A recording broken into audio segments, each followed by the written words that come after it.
பாகிஸ்தானில் குண்டுவெடிப்பு இடம்பெற்றிருக்கின்றது. இதில் 12 பேர் உயிரிழந்ததாக அறிவிக்கப்படுகிறது.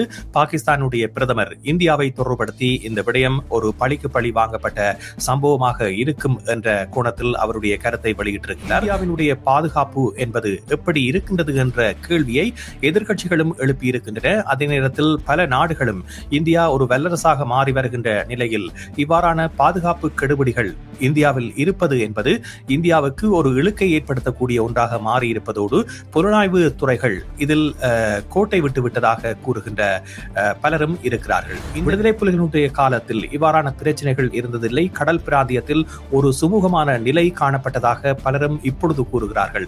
இந்த வலையமைப்பில் பல்வேறு அனுபவங்களை பெற்ற போராளிகளைத்தான் இப்பொழுது போதை வஸ்து கடத்தலுக்கு பயன்படுத்துகின்றார்கள் என்ற புலனாய்வு தகவல்களை எவ்வாறு நாங்கள் பார்க்க வேண்டும்? தாங்கள் ஏற்கனவே வைத்திருந்த திட்டத்தின் ஒரு செயற்பாட்டை மேற்கொள்வதற்காக எந்தவித தயாரிப்புகளும் இதே குண்டுகளுடன் காயங்களை ஏற்படுத்தக்கூடிய இரும்பு துகள்கள் மற்றும் இரும்பு சிறு குண்டுகள் மற்றும் போன்றவற்றை எல்லாம் வைத்திருந்திருந்தால் பாதிப்பு என்பது பலமாக ஏற்பட்டிருக்கும்.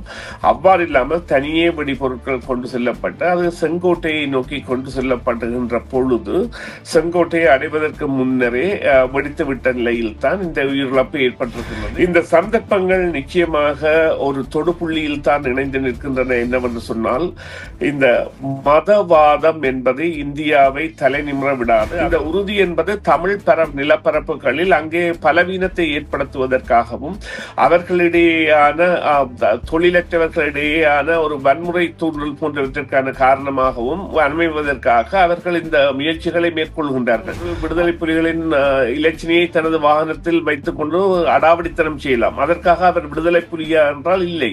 சில புலம்பெயர்ந்த பயண முகவர்கள் அல்லது குற்றச்செயல்களில் ஈடுபடுபவர்கள் தாங்கள் தப்பித்துக் கொள்வதற்காக ஒரு மௌனிக்கப்பட்ட ஒரு போராட்டத்தின் களநாயகர்களையும் கதாநாயகர்களையும் களங்கப்படுத்துகின்ற நடவடிக்கைகளாகத்தான் நாங்கள் பார்க்க வேண்டும்.